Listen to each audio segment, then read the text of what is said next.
Hello friends welcome to एसन study classes. तो पिला माने वर्तमान आज आम डिस्कसन करबा आपण मानक पई बहुत गुरुत्वपूर्ण पिला माने जे लॉन्ग क्वेश्चन किपरि लिखा जाए। पिला माने लॉन्ग क्वेश्चन किपरि लिखिबा ताहा विषय रे आज आम संपूर्ण भाव रे पिला माने आलोचना करबा। तो जे माने भी पिला माने चैनल को सब्सक्राइब कर नांती सब्सक्राइब कर नियंतु एवं बेल आइकन को ऑल कर दियंतु जहाँ माध्यम रे पिला माने मु जेतेबेले मध्य एमिति वीडियो अपलोड करी ताहा तुरंत आपण मानक पाखरे नोटिफिकेशन जाई पहुँची जिवो। सेति पे पिला माने गोटे लाइक करी गोटे सब्सक्राइब करि नियंतु। तो आज रो टॉपिक होची पिला माने लॉन्ग क्वेश्चन किपरि लिखिबा 8 रु 8 मार्क विशिष्ट प्रश्न रो उत्तर किपरि देबा एवं पिला माने 8 रु 8 मार्क किपरि पाइबा ताहा विषय रे आज आमे जानिबा। पिला माने एमआईएल हो एमआई रे तो पिला माने 5 मार्क विशिष्ट प्रश्न आसीबो ताहा मध्य पिला माने एई परि भाव रे उत्तर देबा एवं अन्य विषय जहाँ रही पिला माने आम हिस्ट्री हो पॉलिटिकल हो इकोनॉमिक्स हो लॉजिक हो इत्यादि पिला माने 8 रु 8 मार्क किपरि पावर पाइबा एवं ताहा केमिति लिखिबा पिला माने ताहा आज आमे एही वीडियो रे संपूर्ण भाव रे तथ्य जानिबा। सेति पे पिला माने एही वीडियो को प्रथम रु शेष पर्यंत देखंतु जहाँ माध्यम रे आपण माने समस्ते जानि पारिबे। तो पिला माने प्रथमे देखो ना लॉन्ग क्वेश्चन पिला माने लॉन्ग क्वेश्चन केतोटी प्रश्न आसीबो ना 6टी प्रश्न आसीबो पिला माने। लॉन्ग क्वेश्चन रे तीनोटी पिला माने 3 गुणन 8 24 मार्क पिला माने 24 मार्क रो लॉन्ग क्वेश्चन आसुची आपण मानक एग्जाम रे 24 मार्क रो लॉन्ग क्वेश्चन आसुची जेहेतु पिला माने आम पई बहुत मूल्यवान काहे ना पिला माने एथिरु आमे लॉन्ग क्वेश्चन रु ही 24 रु 24 मार्क पाइबा दरकार। 24 मार्क बहुत पिला माने से तीनोटी प्रश्न करिवो 24 मार्क पिला माने मात्र 3टी प्रश्न केतोटी ना 3टी प्रश्न ही पिला माने 3टी प्रश्न जदि लिखिदेव पिला माने अधिक रु अधिक मार्क 24 मार्क पिला माने पाई जिवो। तो लॉन्ग क्वेश्चन रे पिला माने आपण माने 24 मार्क पाई जिवे। तो पिला माने 1 नंबर रे देखो केमिति लिखिबो। बहुत पिला मानक प्रश्न थिला जे सर आमे लॉन्ग क्वेश्चन केमिति लिखिबु एवं किपरि भाव रे लिखिबु। तो पिला माने तांको पई पिला माने एही वीडियोटी निहाती भाव रे। तो प्रथमे देखो पिला माने केते पेज लिखिले फुल मार्क मिले। तो पिला माने केते पेज पिला माने केते पेज लिखिले फुल मार्क मिले। तो पिला माने केते पेज लिखिले फुल मार्क मिले ना 1 पेज ना 2 पेज ना 3 पेज ना 4 पेज केते पेज लिखिले फुल मार्क मिले। तो पिला माने मु कहिबा को गले 2 रु पिला माने 2 पेज रु 2.5 पेज 2 पेज रु पिला माने 2.5 पेज लिखिले फुल मार्क मिले। एक पिला माने 1 पेज लिखिले बहुत कम मिले कम हेबो 8 मार्क जेहेतु प्रश्न सेति पई पिला माने 2 रु 2.5 पेज पिला माने लिखिले फुल मार्क मिले 8 रु 8 मार्क पिला माने निश्चित भाव रे मिलिबो। 2 नंबर रे देखो पिला माने केतोटी पैराग्राफ लिखिबु ना पिला माने केतोटी पैराग्राफ लिखिबु। पैराग्राफ कहिले पिला माने निहाती भाव रे 8 रु 9 टी पैराग्राफ रहिबा आवश्यक काहेकि ना पिला माने 8 मार्क विशिष्ट प्रश्न 8 रु पिला माने 9 टी पैराग्राफ रहिबा आवश्यक।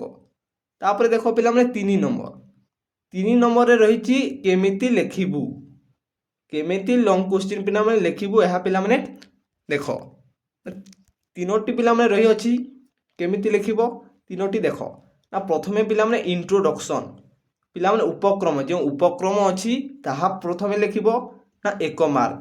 तापर पिला माने मझी जो मिडिल डी अछि मझी रे पिला माने ताहा पाइबो 6 मार्क एवं पिला माने शेष रे जो शेष कथा लेखंती बा कंक्लूजन ताहा पिला माने 1 मार्क। आपण माने कोन करिवे ना पिला माने कंक्लूजन बा उपक्रम बोली लिखिबे नाही खाली पिला माने टिके छाड़ी की आपण माने स्टार्ट करि नेबे एवं लिखिबे जे इंट्रोडक्शन अछि जा उपक्रम अछि ताहा लिखिबे आपण माने उपक्रम बोली लिखिबे नाही। तापर पिला माने कंक्लूजन जो शेष कथा अछि ताहा मध्ये पिला माने आपण माने लिखिबे नाही। इंट्रोडक्शन रे पिला माने गोटे मार्क एवं मझी रे जो रहइबो पिला माने ताहा 6 मार्क एवं कंक्लूजन रे पिला माने शेष कथा ताहा मध्ये गोटे मार्क। तापर देखो 4 नंबर पिला माने 4 नंबर रे देखो ना केतोटी पॉइंट लिखिबु केतोटी पॉइंट लिखिबो पिला माने ताहा बे मु कहि दउची। तो पिला माने केतोटी पॉइंट लिखिबु पॉइंट कहबा को गले पिला माने 8 मार्क प्रश्न रे पिला माने निहाती भाव रे 7टी पिला माने पॉइंट रहइबा आवश्यक केतोटी ना 7टी पॉइंट रहइबा आवश्यक किंबा 6टी पॉइंट रहइबा आवश्यक ताहा मध्ये रे पिला माने 8 मार्क फुल रु फुल पिला माने पाई पारिबो। सात किंबा 6टी पिलामाने जदि पॉइंट लिखिदेव एवं इंट्रो पिलामाने होइजिवो एवं कनक्लूजन हो गले पिलामाने आपण मानकर होइजिवो 8 रु 8 मार्क निश्चित भाव में पिलामाने पाइबो। जदि 8 मार्क भी न देबे पिलामाने 7.5 मार्क निश्चित भाव में देबे। तापर पिलामाने नेक्स्ट देखो 5 नंबर देखो पिलामाने प्रश्न देखिबो केतोटी पार्ट अछि। तो जेपरि पिलामाने प्रश्न देखिबो प्रथमे कोन करिवो ना प्रश्न देखिबो तापर पिलामाने ताहाकु बुझिबो जे केतोटी पार्ट अछि। जेपरि कि कलिंग युद्धर कारण एवं फलाफल, कारण गोटे पिलामाने एवं फलाफल गोटे। तो कारणर पिलामाने जदि 4टी पॉइंट लिखिदेव एवं फलाफलर जदि 4टी बा 3टी पॉइंट लिखिदेव ताहा हेजिवो पिलामाने 8 मार्क।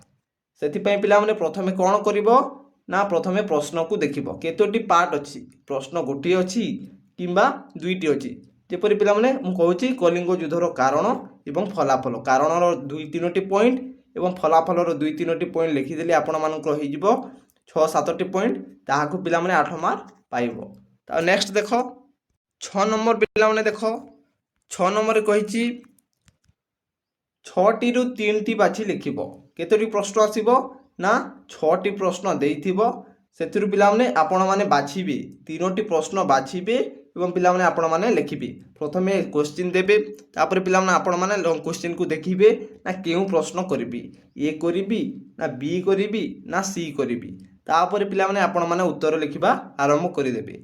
जदि पिलामाने आपण माने देखिबे नाही ताहाले पिलामाने आपण माने जानि परिबे नाही। प्रथमे प्रश्न देखिबे तापर पिलामाने आपण माने उत्तर लिखिबे। तापर देखो 7 नंबर पिलामाने 7 नंबर रे कहिछि प्रत्येक प्रश्न पई 15 मिनिट देबो। केते देबो ना पिलामाने ना प्रत्येक प्रश्न पई 15 रु पिलामाने 16 मिनिट देबो, नहले पिलामाने टाइम अयथारे वेस्ट हेबो। 15 किंबा पिलामाने 16 मिनिट रे गोटे लॉन्ग क्वेश्चन लिखि पारिबो। निश्चित भाव पिलामाने जदि जने जानिथिबो ताले पिलामाने 10 मिनिट रे मध्ये पिलामाने गोटे लॉन्ग क्वेश्चन लिखि देबो। सेते पिलामाने गोटे प्रश्न पई 15 मिनिट देबा आवश्यक। तापर लास्ट देखो पिलामाने 8 नंबर रे कहिछि अक्षर पई मार्क काटंती की। पिलामाने अक्षर पई जो पिलामाने राइटिंग अछि ताहा पई कोन मार्क काटंती ना पिलामाने ताहा पई मार्क कटा जाय नाही। अक्षर पई पिलामाने मार्क कटा जाय नाही। तो पिलामाने अक्षर कहिले पिलामाने जेमिति पढि होउतबो ताहाकु पिलामाने मार्क कटा जाय नाही। पॉइंट लिखिबो पिलामाने 6 रु 7टी पॉइंट लिखिबो, आराम से पिलामाने 8 रु 8 मार्क पाइबो।